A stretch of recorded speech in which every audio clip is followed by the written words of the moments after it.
Imaginez une cité où l'honneur vaut plus que la vie, où la honte publique, lente, sacrée, est un spectacle offert aux dieux. Sous le regard de milliers de Romains, une femme nue, tremblante, marche vers son effacement. Ce n'est pas une exécution, c'est une cérémonie, un sacrifice humain déguisé en justice. Et si derrière le marbre de Rome se cachait la plus terrifiante invention du pouvoir, dominer les âmes par le regard? Voici l'histoire de Livia Drusilla, la femme que Rome a effacée pour se purifier elle-même. Les cris résonnèrent dans la pierre, sous le soleil implacable de midi, la poussière se levait, épaisse, suffocante, presque dorée, comme un voile suspendu entre la foule et le supplice. Rome retenait son souffle. Devant le forum, des milliers d'yeux convergeaient vers une silhouette tremblante, attachée à une colonne, nue, offerte aux regards et aux insultes. On disait qu'elle avait trahi, qu'elle avait offensé les dieux, qu'elle méritait la honte, mais personne, pas même les sénateurs assis à l'ombre des portiques, osait dire à voix haute ce que tous pensaient en secret. Ce spectacle naine était pas une simple punition, c'était un rituel, une mise en scène calculée, pensée pour rappeler à chacun où s'arrêtait la liberté et où commençait le pouvoir de Rome. Elle s'appelait Livia Drusilla, non pas l'épouse d'Auguste, mais une autre Livia, anonyme, effacée de l'histoire officielle. Son nom subsiste dans une seule ligne, retrouvée sur une tablette de cire, conservée au fond des thermes de Caracalla, Livia, dénudée et offerte aux dieux, selon le rite de la honte. Une phrase minuscule, presque effacée, mais qui ouvre un gouffre. Car que signifiait ce rite? Pourquoi Rome, cité de loi et d'ordre, célébrait-elle encore de tels spectacles? Et surtout, que cachait la lenteur de ces exécutions publiques, où la honte précédait toujours la mort? Depuis les débuts de la République, la honte avait été un instrument de domination aussi essentiel que la guerre ou la loi. Le citoyen romain vivait sous le regard constant de la cité. Il pouvait être jugé, loué, maudit, exilé, mais jamais invisible. La honestas et la infamia définissaient la frontière entre les hommes libres et les autres. Être privé d'honneur, c'était perdre son visage, sa voix, sa place dans le monde. Et pour Rome, rien n'était plus efficace pour punir un individu que de le dissoudre publiquement dans le mépris. Les rituels de honte publique, supplicia de more majorum, ne relevaient pas seulement du droit. Ils étaient profondément religieux. Avant d'exécuter un criminel, on le montrait. On l'exposait, nu, vulnérable, sous les insultes de la foule. Cette nudité, symbole de pureté dans les cultes, devenait ici symbole de souillure. Elle, homme ou la femme dépouillée de sa toge était plus qu'un corps offert au jugement des dieux. Chaque coup, chaque mot, chaque crachat participait d'une purification inversée. Il fallait extirper le mal, le rendre visible, puis le détruire. Mais ce jour-là, à Rome, quelque chose dépassait la simple liturgie. Les chroniqueurs notent un silence inhabituel parmi les magistrats. Un murmure courait. La condamnée n'était pas une simple criminelle, mais l'épouse d'un officier, accusée d'avoir révélé des secrets militaires. Une traîtresse donc. Et la trahison dans la Rome impériale appelait la plus cruelle des justices, la honte avant le sang. Avant le supplice, la victime était conduite à travers les rues, entourée de soldats et de licteurs portant leurs faisceaux. Le cortège partait du Capitole, descendait vers le Forum, passait sous les arcs triomphaux, le même itinéraire que les généraux victorieux. Mais ici, c'était une victoire inversée, la victoire du pouvoir sur l'individu. Les passants jetaient des fleurs fanées, des fruits pourris, et les enfants suivaient en riant. Ce renversement du triomphe en anti-triomphe fascinait les Romains. Ils y voyaient une catharsis, un moyen de laver la cité de la faute d'un seul. Un témoin anonyme, cité par Sénèque, aurait écrit « La honte d'un seul guérit la colère des dieux ». Cette idée profondément enracinée donnait à la punition une valeur sacrée. Le corps supplicié devenait une offrande, un sacrifice humain camouflé sous le vocabulaire de la justice. C'est pourquoi les exécutions étaient si lentes, si théâtrales. La lenteur avait un sens. Elle permettait à la foule de contempler la déchéance de la savourer, de s'en imprégner. Chaque minute ajoutait à la gravité du geste. Certains historiens modernes, comme Mary Beard, ont tenté d'expliquer ce besoin de spectacle. Rome, disait-il, était une société obsédée par la visibilité. Le pouvoir devait se voir, se sentir, s'imposer. La honte publique était un langage politique autant qu'un rituel religieux. En exposant les corps, on rappelait à tous que l'ordre ne tenait que par la peur du regard collectif. Et dans une cité où l'on pouvait devenir infamie pour un simple manquement au code moral, cette peur suffisait à maintenir la discipline. Mais revenons à Livia. Sa condamnation marqua un tournant, car selon les fragments d'archives retrouvés dans les ruines de la Curie, elle fut soumise à une version aggravée du rituel. La expositio nudata cum section lenta, littéralement exposition nue suivie d'ouverture lente. Ce supplice, rarissime, semble avoir été réservé à ceux que l'on voulait effacer non seulement du présent, mais de la mémoire même de Rome. Après l'exposition, on ouvrait le ventre de la victime, non pour la tuer immédiatement, mais pour montrer la vérité. Expression mystérieuse que l'on retrouve dans plusieurs inscriptions. Était-ce une métaphore, une croyance dans le pouvoir divinatoire des entrailles, ou un simple raffinement de cruauté? Les spécialistes ne s'accordent pas. Certains y voient une survivance des rites étrusques, où le foie et les entrailles étaient lus comme des textes sacrés. Des autres pensent que Ilès agissait une allégorie du dévoilement. Après avoir montré la nudité extérieure, on révélait l'intérieur, l'essence du crime. Rome, obsédée par la transparence morale, poussait la logique jusqu'à l'absurde. La honte devenait dissection. Ce que l'on sait, c'est que le peuple affluait par milliers. Les tavernes fermaient, les marchands suspendèrent leur commerce. On venait voir la honte non par cruauté, mais par fascination. On voulait comprendre comment la grandeur romaine pouvait cohabiter avec la barbarie la plus raffinée. Et quand le corps de Livia s'effondra sous les coups, certains jurèrent avoir entendu un murmure collectif, comme un souffle de soulagement. La faute était effacée, la cité purifiée. Pourtant, dans les décennies suivantes, les philosophes stoïciens commencèrent à critiquer ces rituels. Sénèque lui-même, tout en admettant la nécessité de la justice exemplaire, dénonçait la démesure de la cruauté. Il écrivait « Celui qui inflige la honte se salit davantage que celui qui l'a subie. » Mais ces paroles restèrent lettres mortes. L'Empire, dans sa démesure, avait besoin de ces spectacles. Plus il se disait civilisé, plus il rendait ses supplices esthétiques, orchestrés, codifiés. On raconte même que certains empereurs, fascinés par la mise en scène du châtiment, faisaient répéter les exécutions avant le jour prévu, comme on répète une tragédie. Des esclaves jouèrent les condamnés, des figurants imitèrent la foule. Tout devait être parfait, la lumière, les gestes, la lenteur du glaive. Le supplice devenait art, et dans cet art macabre, la honte était le prologue du sang. Mais ce que les Romains ne disaient jamais à haute voix, c'est que cette mise à nu publique n'était pas réservée aux femmes. Les hommes aussi pouvaient être exposés, rasés, dépouillés de leurs insignes, avant d'être battus ou pendus. Cependant, la nudité féminine avait un pouvoir symbolique particulier.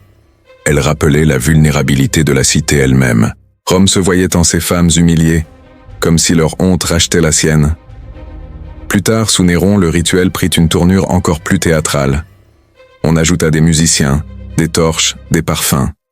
Les supplices nocturnes remplaçaient ceux du jour. Le corps de la victime éclairé par les flammes devenait spectacle total. Les poètes parlaient alors de lustrum publicum, purification de la nuit. Et dans le silence qui suivait la mort, on croyait entendre les dieux sourire. L'histoire retiendra peu de noms. Livia n'est qu'un écho parmi d'autres, mais son supplice résume l'essence d'un empire. La volonté de tout montrer, de tout contrôler, même la honte. Ce n'était pas seulement une punition, c'était une leçon. Chaque citoyen qui assistait à ce rite comprenait sans mots que la justice romaine était pas là pour réparer, mais pour rappeler. Rappeler que le pouvoir, comme les dieux, exigeait un tribut. Et ce tribut, souvent, portait un visage humain. Les jours qui suivirent le supplice de Livia furent empreints d'un étrange silence. La ville semblait s'être purifiée par la douleur, mais sous cette apparente sérénité se cachait une tension plus sourde. Dans les tavernes, on murmurait que les dieux n'avaient pas été apaisés, que les augures avaient observé des signes inquiétants dans les prêtres eux-mêmes, d'ordinaire si prompts à célébrer les victoires morales de la cité, hésitaient à en parler. Certains disaient avoir vu, la nuit suivant le supplice, un halo rougeâtre flotter au-dessus du Capitole, présage de colère divine. D'autres prétendaient que les corbeaux, ces oiseaux des hospices, s'étaient tus pendant 3 jours entiers. Rome, la toute-puissante, semblait avoir troublé un équilibre invisible. Pourtant, la machine de l'État ne s'arrêtait jamais. Le Sénat fit consigner l'affaire dans les registres publics, puis la fit disparaître presque aussitôt. Officiellement, Livia Drusilla n'avait jamais existé. Le rituel de la honte, lui, fut intégré dans les leges maestatis, les lois de la majesté impériale, comme une mesure exceptionnelle, réservée aux crimes de trahison ou de sacrilège. Cette formalisation marquait un glissement inquiétant. Ce qui relevait jadis de la religion devenait désormais instrument du pouvoir absolu. Sous Auguste, la honte publique était encore un reste de tradition. Sous Tibère et Caligula, elle devint spectacle. L'historien Suétone note que ces empereurs assistaient souvent aux expositions depuis leur loge privée, observant la foule autant que les victimes. Ce n'était plus la punition du crime, mais l'étude de la peur. Chaque cri, chaque réaction, révélait la psychologie collective. Le peuple voyeur et complice participait à la consolidation du pouvoir. Plus la honte était intense, plus la foi en l'ordre impérial se renforçait. Il faut comprendre que pour un Romain, le corps n'était pas un simple contenant.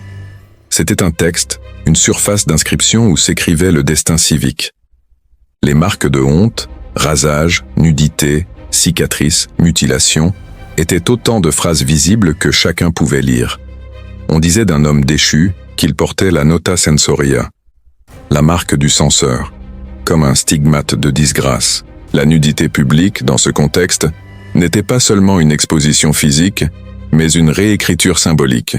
On effaçait la toge, emblème de citoyenneté, pour rétablir la chair brute, l'animalité première. Les foules romaines comprenaient intuitivement ce langage. Lorsqu'une femme était menée nue dans les rues, on savait que l'État voulait non seulement la punir, mais aussi rappeler la fragilité du corps politique féminin, ce double de la cité que les dieux devaient sans cesse protéger et purifier. Dans la mythologie, Rome était une mère. Dans la réalité, elle faisait de chaque supplicié une mère maudite. Les Vestales, par exemple, prêtaient serment de chasteté sous peine de un châtiment si terrifiant que aucun autre rite n'en approchait la solennité. Si l'une d'elles rompait son vœu, elle n'était ni battue ni décapitée. Elle était enterrée vivante, après une procession silencieuse. Le peuple la voyait passer, voilée, blanche, sans un mot. C'était la honte absolue, non parce qu'elle était nue, mais parce qu'elle disparaissait sous les yeux de tous. Rome ne versait pas son sang, mais la rejetait dans le ventre de la terre. Cette ambiguïté entre la pudeur et la cruauté constituait l'essence du rituel romain, purifié par la honte, détruire sans toucher. La lenteur du châtiment, encore une fois, avait sa raison. Dans une société obsédée par la mesure et la hiérarchie, la mort rapide n'enseignait rien. Seule la lenteur permettait la méditation publique, la participation du spectateur à la douleur. Les magistrats présidaient ces scènes avec gravité, rappelant que la honte, contrairement à la torture, ne relevait pas du sadisme, mais de la morale. Le peuple doit voir pour croire, disait un vieux dicton. Voir la honte, c'était croire à la vertu. Mais au fil du temps, cette frontière entre vertu et cruauté s'effaça. Sous Claude, les supplices furent étendus aux esclaves accusés de complot, aux gladiateurs en fuite, aux chrétiens naissants. Le rituel se diversifia. Certains étaient forcés de porter des pancartes décrivant leurs crimes, d'autres de marcher enchaînés dans le Circus Maximus, sous les huées. Les plus détestés subissaient la poena culei, enfermés dans un sac avec un chien, un coq et un serpent, avant d'être jetés dans le Tibre. Là encore, la symbolique était limpide. La honte de l'homme, trahi par la nature, renvoyée à l'animalité qu'il avait voulu nier. Livia, elle, resta un souvenir brûlant. Plusieurs décennies après sa mort, un poète anonyme composa un court texte intitulé « de nuditate, que certains attribuent à un proche des milieux stoïciens. On y lit, ce n'est pas elle qu'ils ont mise à nu, mais Rome elle-même. Cette phrase, d'une beauté tragique, résume toute la dérive d'un empire devenu prisonnier de ses rituels. Car en exposant la honte des autres, Rome exposait sa propre fragilité, celle d'un système fondé sur la peur du regard. Des documents retrouvés à Ostie montrent que même les soldats pouvaient être soumis à la honte publique. Lorsqu'un légionnaire désertait, on le faisait défiler nu, le dos marqué au fer rouge, avant de l'exécuter. Ses compagnons devaient assister à la scène, immobiles, silencieux, jusqu'à ce qu'on prononce la formule « qu'il soit oublié ». L'oubli, dans ce contexte, n'était pas le contraire de la mémoire, mais sa condition. On effaçait le traître pour préserver l'idée de la fidélité. Ce besoin d'effacement total allait inspirer une autre forme de rituel, plus subtile encore. La damnatio memoria. Elle consistait à rayer le nom d'un individu de toutes les inscriptions, à marteler son visage sur les statues, à le supprimer des archives. Mais souvent, cette disparition symbolique était précédée d'une humiliation publique. Avant d'effacer le nom, on devait briser le corps. Ainsi, l'exposition nue et la mutilation devinrent la première étape de l'effacement. Rome, méthodique, savait que pour tuer une idée, il fallait d'abord la montrer. Les foules, paradoxalement, ne s'en lassaient pas. Dans une société où la violence faisait partie du quotidien, dans les jeux, les arènes, les spectacles, la honte publique offrait une expérience différente, celle de la complicité morale. Le spectateur ne voyait pas un combat, mais un jugement. Il participait, à travers son regard, à la purification du monde. Et ce sentiment de participer à une œuvre divine justifiait tout. Ce fut d'ailleurs l'un des arguments de Cicéron, bien avant l'Empire, lorsqu'il défendit l'exposition des parricides. Il affirma « Celui qui voit le coupable se purifier apprend à craindre la faute ». Autrement dit, le spectacle de la honte éduquait. C'était une pédagogie par la peur, une morale de pierre et de chair. Le citoyen romain n'apprenait pas la vertu dans les livres, mais dans les cris de la place publique. Plus tard, lorsque le christianisme commença à s'étendre dans les bas quartiers, les rituels de honte prirent une signification nouvelle. Les chrétiens, eux aussi, furent dénudés, exposés, raillés. Mais contrairement aux criminels ordinaires, ils ne baissaient pas la tête. Leur calme transformait la honte en gloire. Ce retournement du sens effraya les autorités. Pour la première fois, la honte ne produisait plus la soumission mais la résistance. On raconte que l'empereur Néron, irrité par cette dignité silencieuse, aurait ordonné des mises en scène encore plus spectaculaires pour briser leur courage. On les enduisait de poix, on les brûlait vifs comme des torches dans ses jardins. Même là, la logique restait la même, transformer la honte en spectacle, purifié par la douleur.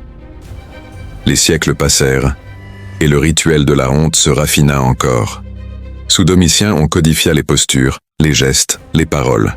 Des scribes notaient la réaction du public, cherchant à comprendre comment provoquer l'effet moral le plus fort. On expérimentait.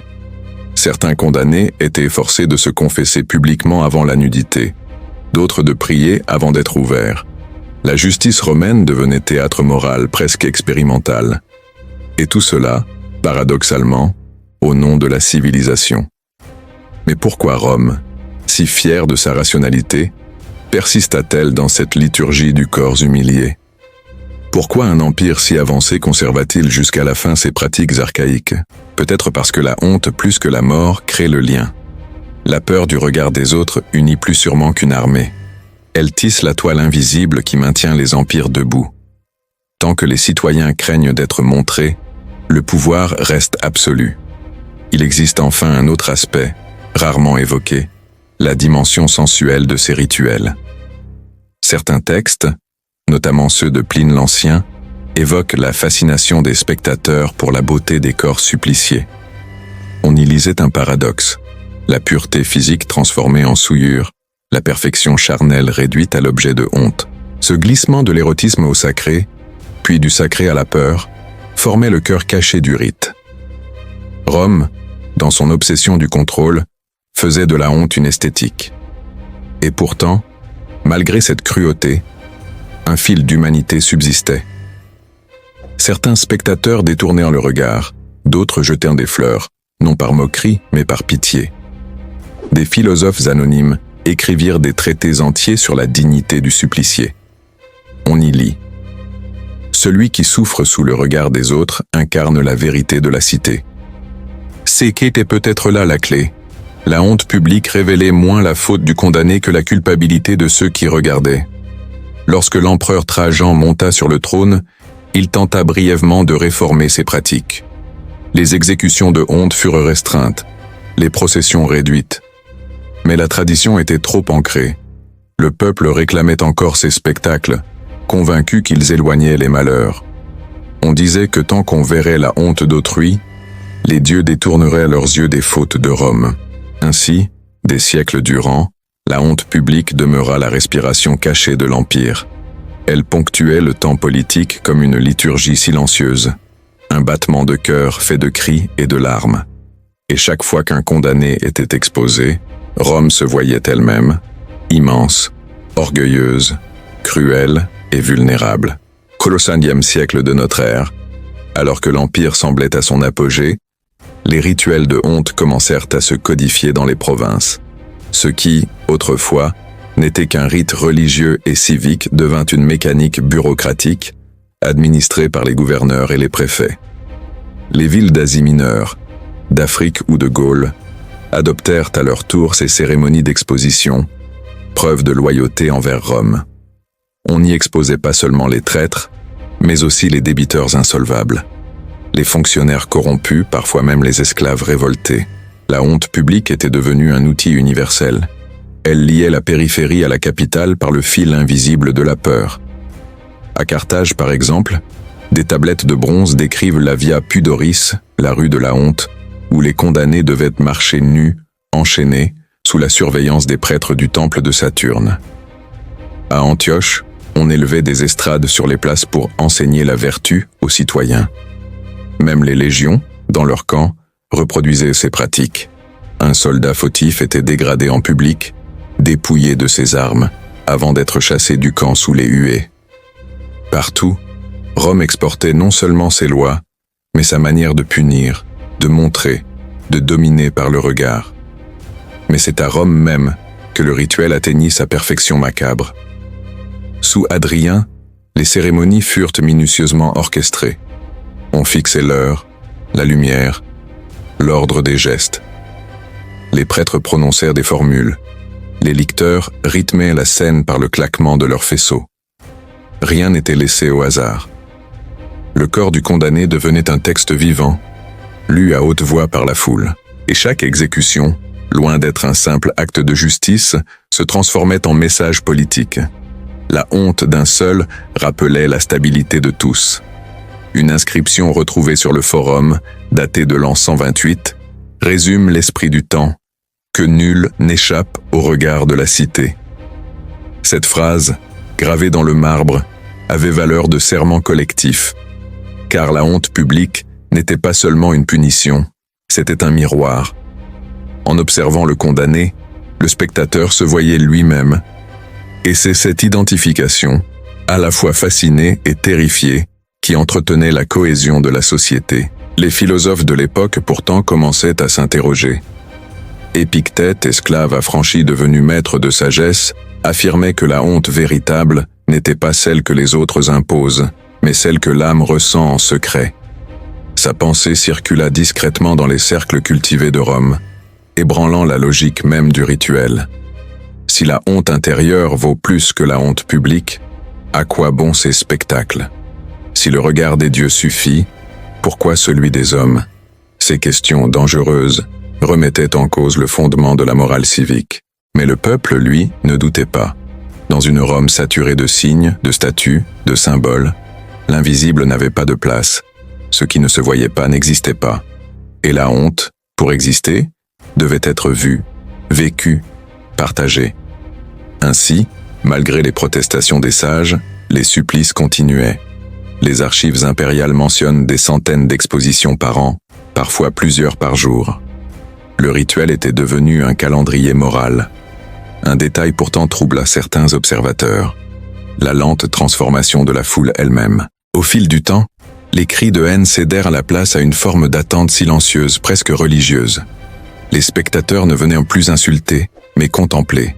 Le rite perdait sa colère, gagnait en mystère. Certains témoins parlent d'un silence total au moment où le condamné était dénudé, comme si la ville entière retenait son souffle.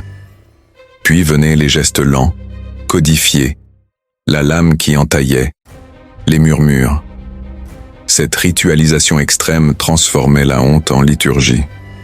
Rome, sans le savoir, inventait la cérémonie du remords. Les poètes s'en emparèrent. Juvénal, dans ses satires, évoque avec amertume ces foules avides de honte. Ils veulent voir des chairs offertes comme on offre le encens aux dieux. D'autres, plus cyniques, y virent une forme d'art populaire. Le peuple, disait-il, avait besoin de drame, d'émotion, de catharsis. Ce que les Grecs trouvaient dans le théâtre, les Romains le trouvaient sur la place publique. Et le corps nu, exposé, devenait le protagoniste absolu de la tragédie urbaine. Sous Antonin le Pieux, une rumeur étrange commença à circuler.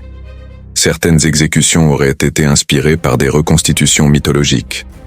On racontait que des condamnés étaient forcés de jouer les rôles de Marsyas, de Niobé ou de Médée, revivant ainsi les mythes de la honte et du châtiment divin. L'Empire, saturé de symboles, brouillait les frontières entre le mythe et la justice. Punir, c'était rejouer la cosmogonie. La honte humaine devenait une offrande aux dieux anciens.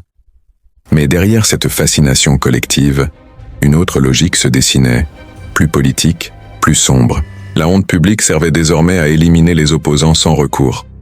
On accusait de trahison, de luxure, d'impiété, selon les besoins du moment. L'humiliation remplaçait le procès. Les sénateurs, autrefois si fiers de leur dignité, vivaient dans la terreur d'être un jour conduits nus au forum, exposés comme des esclaves. La honte, arme religieuse, était devenue instrument de tyrannie. Sous Marc Aurèle, pourtant, un souffle de réforme parut. Le philosophe empereur tenta d'atténuer la cruauté des rituels. Il ordonna que les condamnés soient couverts d'un voile, que la nudité soit symbolique plutôt que totale. Mais l'idée même de cacher allait à l'encontre de la mentalité romaine. La foule protesta. On cria que l'empereur affaiblissait la vertu en privant le peuple de son miroir.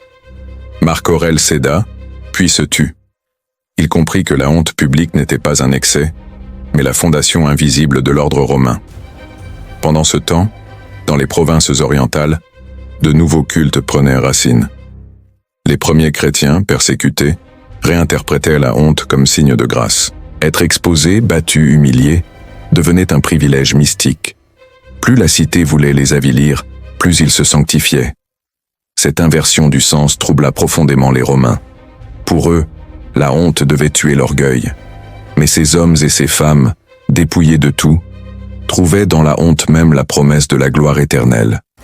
Les chroniqueurs rapportent des scènes où la foule, déstabilisée, hésitait entre le rire et la compassion.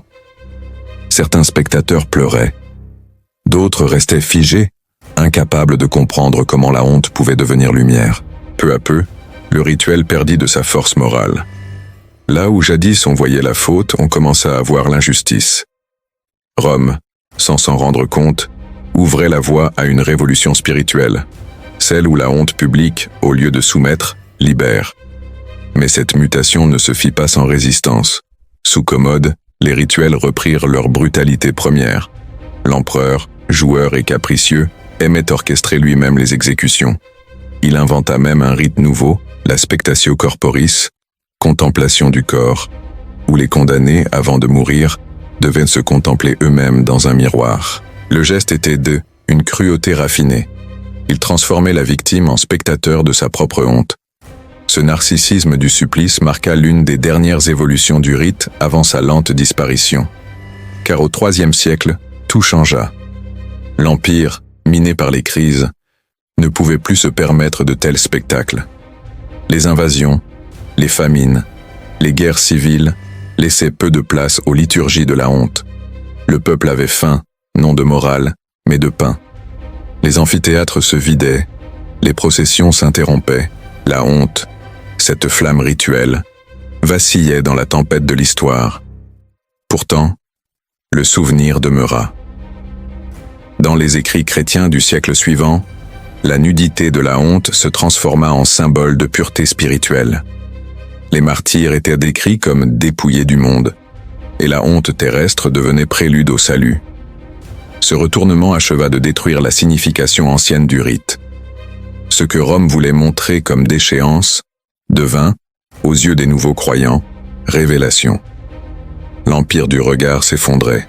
Lorsque Constantin légalisa le christianisme, la honte publique perdit son sens religieux. Les nouveaux prêtres prêchaient la repentance intérieure, non la punition extérieure. Pourtant, dans la mémoire collective, le spectacle de Livia Drusilla et des milliers d'autres continua de hanter les esprits. Les mosaïques, les bas-reliefs, les chroniques emportaient encore l'ombre.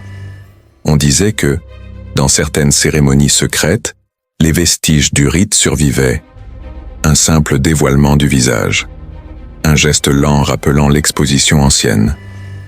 La honte n'avait pas disparu. Elle s'était transformée, car en vérité Rome n'avait jamais inventé la honte publique. Elle l'avait seulement perfectionnée.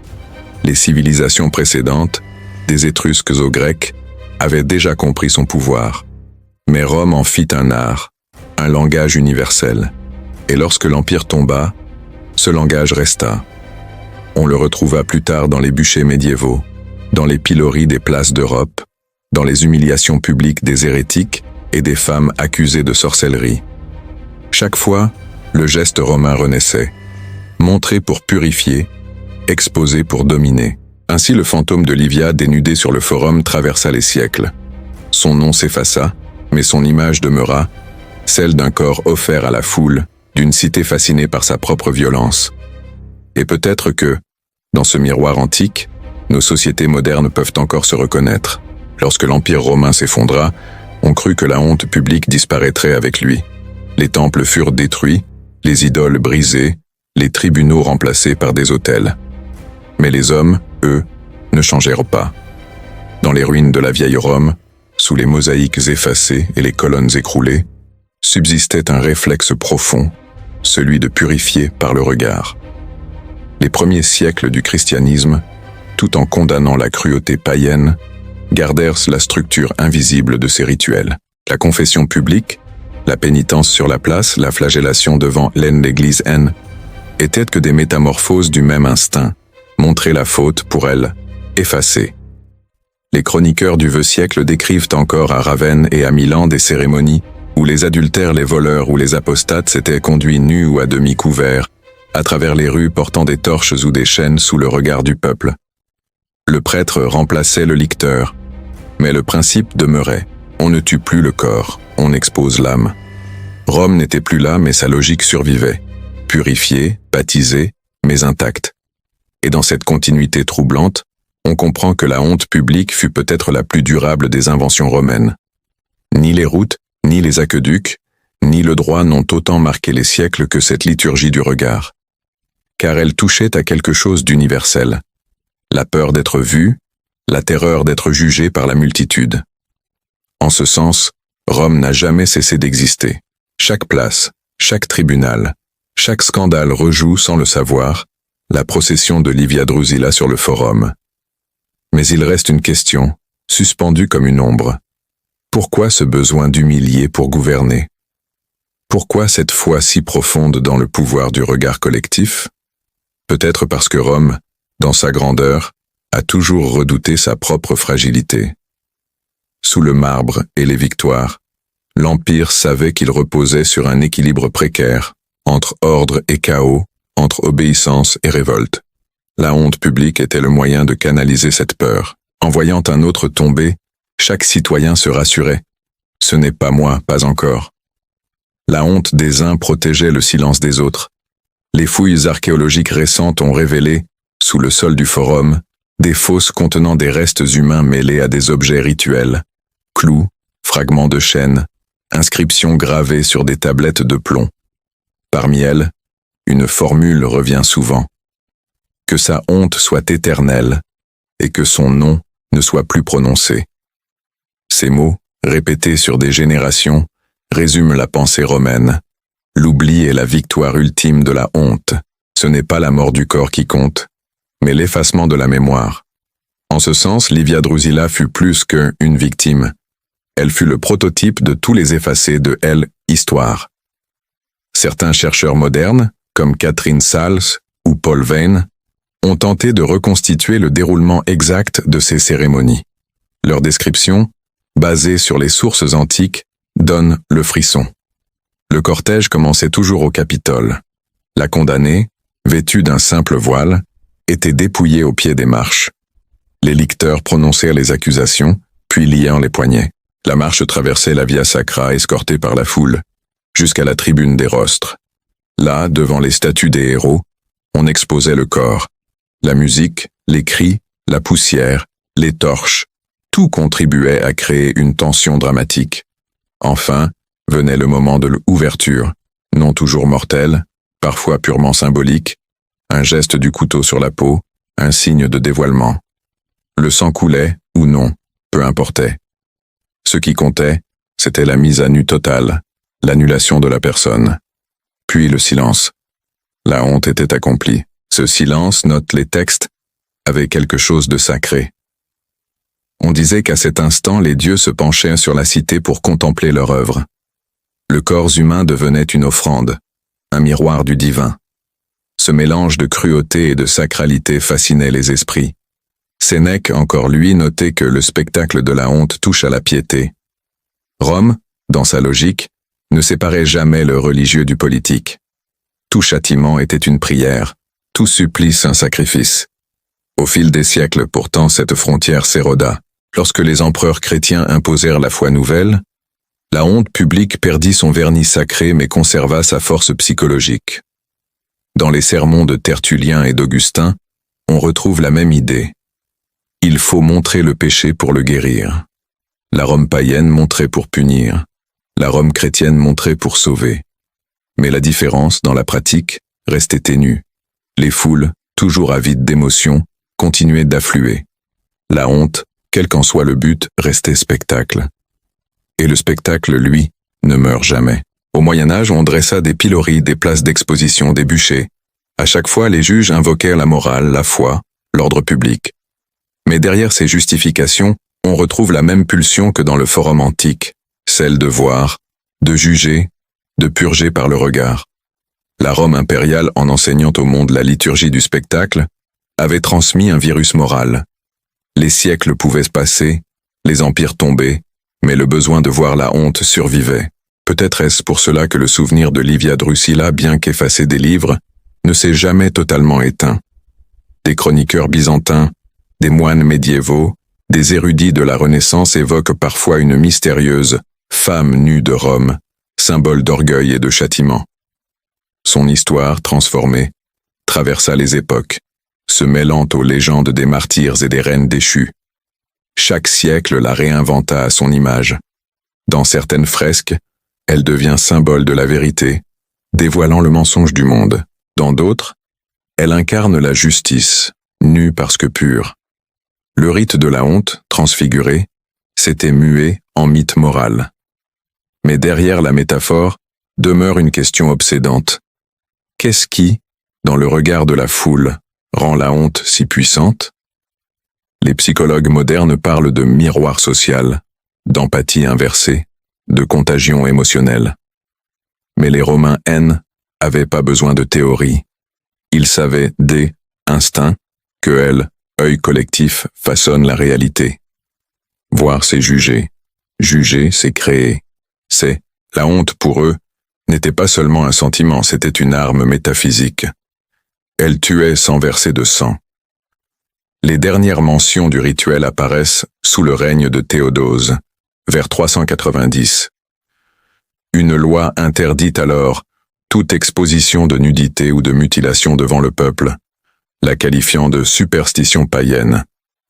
Ce décret, ironie suprême, fut lu publiquement, sur la même place où l'on exposait autrefois les condamnés. La foule, nombreuse, acclama la fin d'un âge.